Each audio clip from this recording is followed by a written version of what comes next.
What's going on, Walking Dead family? I'm the Viking. This is my review and breakdown for The Walking Dead World Beyond Season 2, Episode 6, and it's starting to heat up. It really is. Something has shifted in this show. It started to get a little bit better. Maybe it's the addition of Jadis. Maybe it's the addition of a great actor like Pollyanna McIntosh who plays the character, because before this, it was mostly focused on the kids.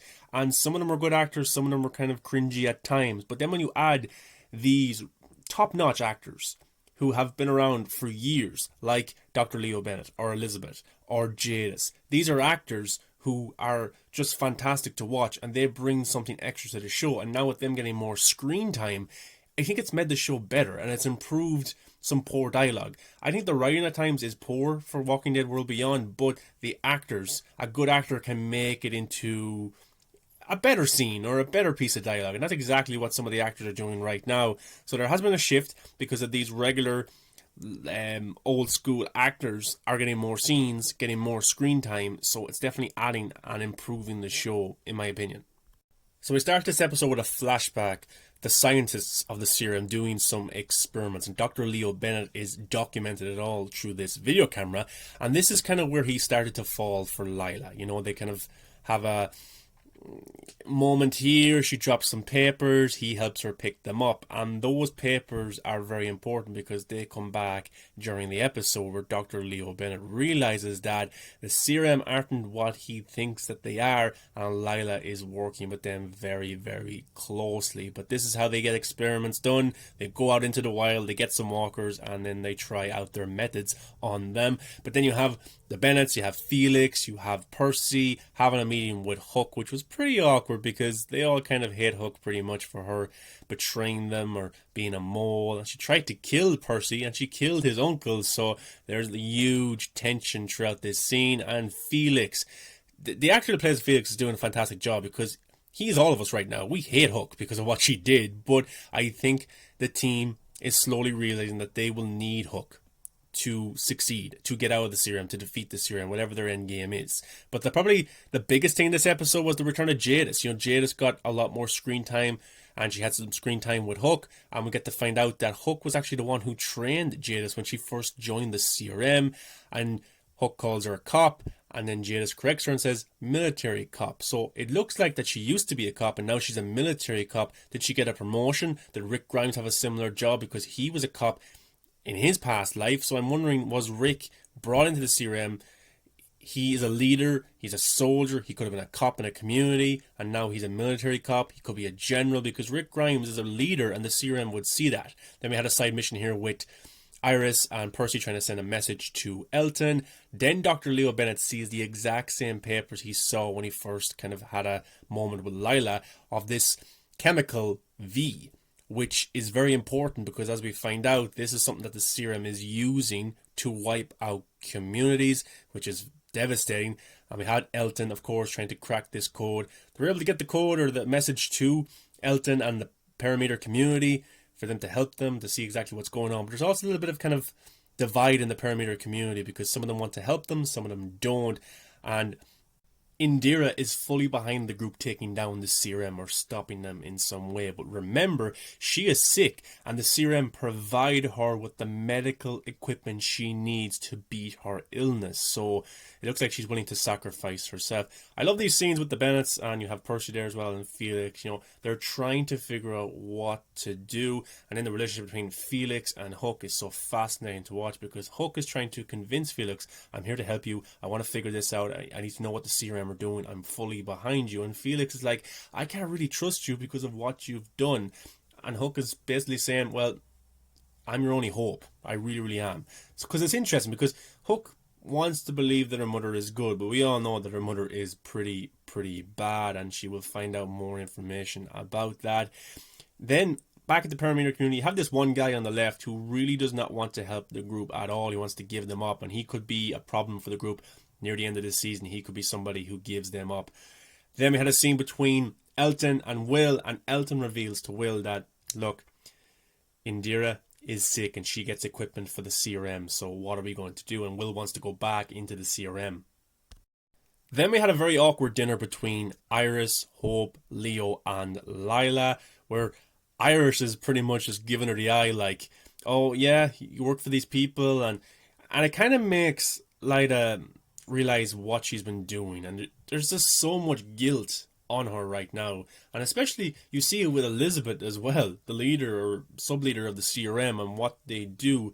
And even though they think what they're doing is better for civilization and the future of the world, it has a toll on them mentally, and it's just a very interesting thing to examine because they are doing bad things, but then you feel kind of bad for them as well.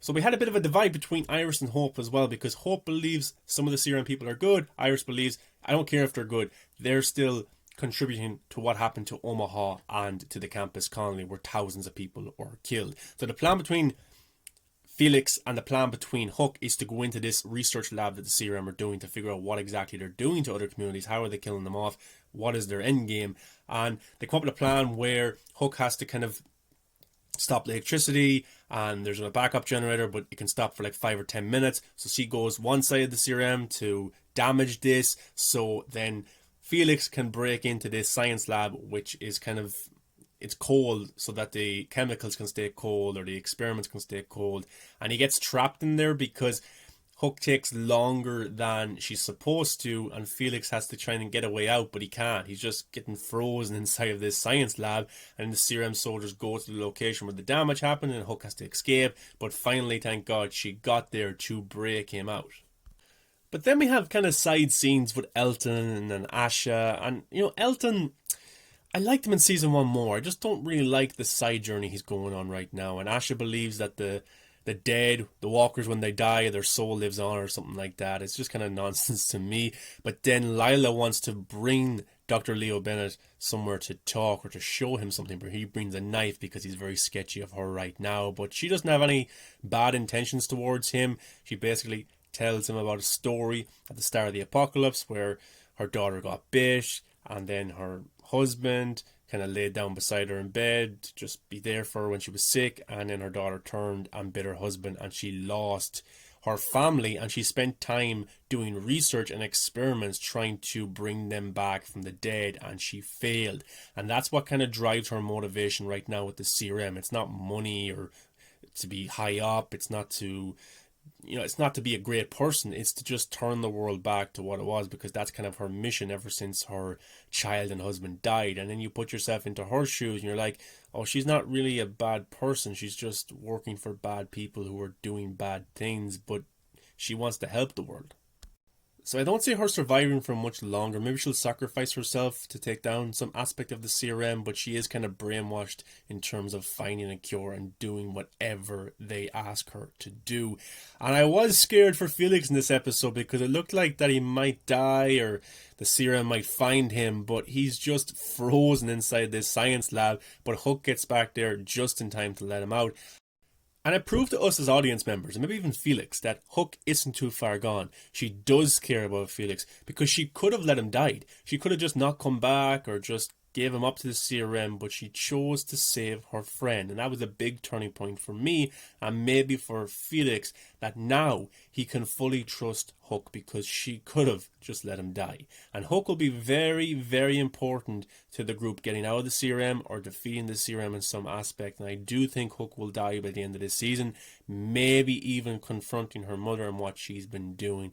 That's going to be very, very interesting. But the oh my god moment of this episode, guys, was the exchange between Jadis and Hook. Jadis talks about her past life, and also her name now is Jadis Stokes, and that's the second name of Gabriel, who she was with before she left The Walking Dead. So that's very interesting. And she referenced the junkyard people, about how her community was so close together because she created a language for them and made them feel important to each other and that they were different from everyone else. And she talks about how she gave the CRM something very important, which aka is Rick Grimes, and this has helped her go up through the CRM to be a military cop right now. So is Rick Grimes a cop or a military cop or a leader or a general? Where exactly is he? But this was big. Jadis talked about Rick Grimes, not by name, but we all knew who she was talking about. She gave the CRM something of value, something important, and I can't wait to see how this ties up into the Rick Grimes movies. She also confirms that 6 years has passed interesting. Where has Rick Grimes been for the last 6 years?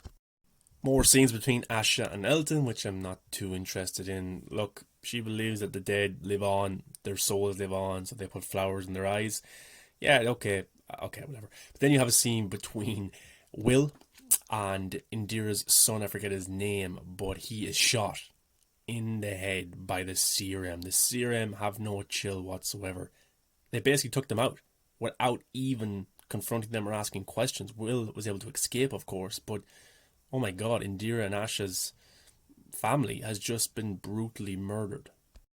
Will was able to escape with a gun, so that would be very, very useful, but are the CRM on the way to the perimeter community?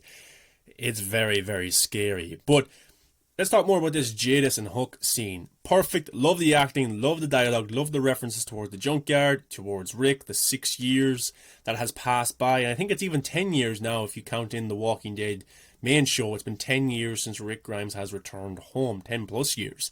So what and why has he been there for so long? But interestingly enough, guys, if you watch this scene closely, it looks like that Jadis hasn't given up the hilltop or the kingdom or Alexandria. She has not talked about that community whatsoever, and obviously Rick Grimes hasn't either, because they know exactly what the CRM is like, and if they found out that those communities existed, then we have a Omaha or a Campus Colony scenario on our hands. And that's why Rick has probably been quiet and probably not tried to go back to his family, and that's why Jadis has been quiet as well. She told Rick, don't say anything, or all those people, our family, will be killed.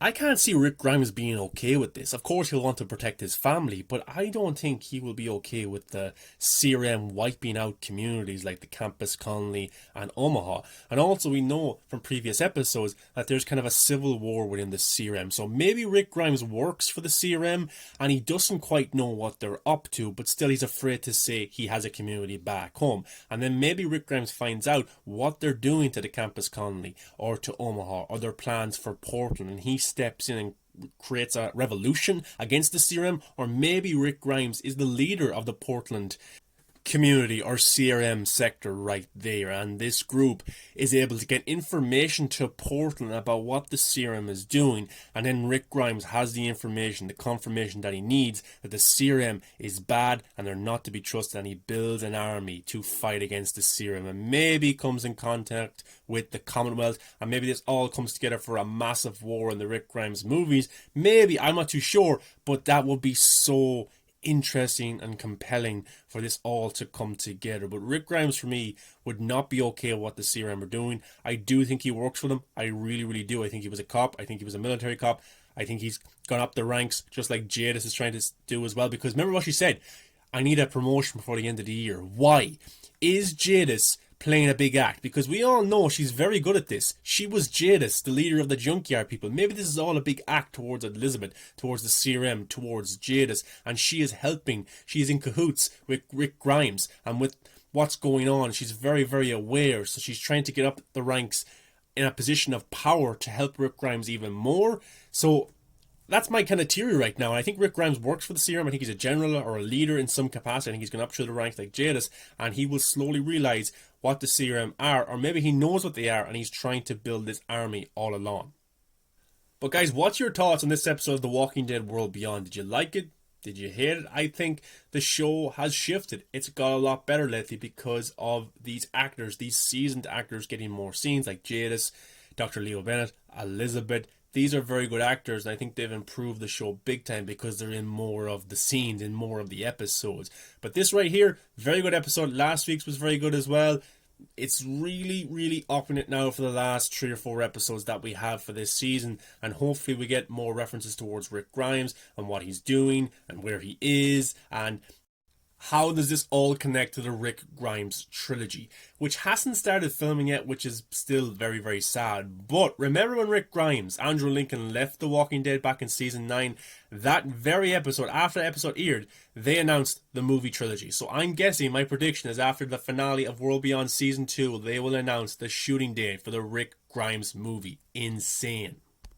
As always, guys, thanks very much for watching this video. I really appreciate it. Give a thumbs up, subscribe to the channel for all this Walking Dead news, reviews, theories, all that good stuff. I've got some Rick Grimes videos coming your way, so don't miss out on that. Come follow me on all my social media accounts at Movies That Matter. Just search it and you will find me. Guys, thanks for watching, my Walking Dead family, and I will see you in the next video.